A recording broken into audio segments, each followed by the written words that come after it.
మొన్న రీసెంట్ గా కర్నూలు ఎన్ఆర్పేటలో ఉన్న శ్రీలక్ష్మి హై స్కూల్ కి వెళ్ళా. ఇక్కడ స్టూడెంట్స్ తో ఇంటరాక్ట్ అవ్వడానికి chairman and director P Dikshit గారు మనల్ని యాజ్ ఎ యూట్యూబ్ ఇన్ఫ్లుయెన్సర్ గా అబౌట్ మన స్మాల్ జర్నీని అండ్ ఇక్కడ వరకు ఎలా రీచ్ అయ్యామనేది పిల్లలతో షేర్ చేసుకోమన్నారు. So still we are growing and grow అయ్యే వాళ్ళకి కూడా మన ఒక లైన్ యూజ్ అయినా సరే బాగుంటుంది అని చెప్పి షేర్ చేసుకోవడానికి వెళ్ళా. అండ్ ఇక్కడికి వచ్చాక నాకు దీక్షిత్ గారి విజన్ పిల్లల ఎనర్జీ ద్వారా అండ్ వాళ్ళ కమ్యూనికేషన్ స్కిల్ ద్వారా అర్థమైంది.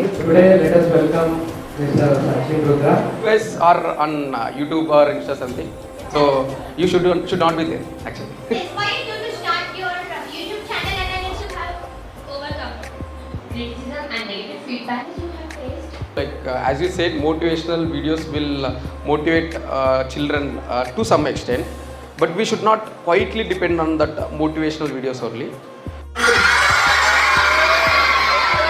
స్టూడెంట్స్ అందరూ ఇంటరాక్టివ్ గా ఉన్నారు. ఇంకా తెలిసింది ఏంటంటే IIT, NET, Olympic foundation courses ఇంకా స్నాప్ లాంగ్వేజ్ ప్రాక్టీస్ తో స్టూడెంట్స్ ఫ్యూచర్ షార్ప్ చేస్తున్నారు. ఇంటరాక్షన్ తర్వాత బ్యూటిఫుల్ క్యాంపస్ లోకి వెళ్ళా. అండ్ దాదాపు అందరికి తెలిసిందే ఇక్కడ నర్సరీ టు 10th క్లాస్ వరకు క్లాసెస్ ఉంటాయి.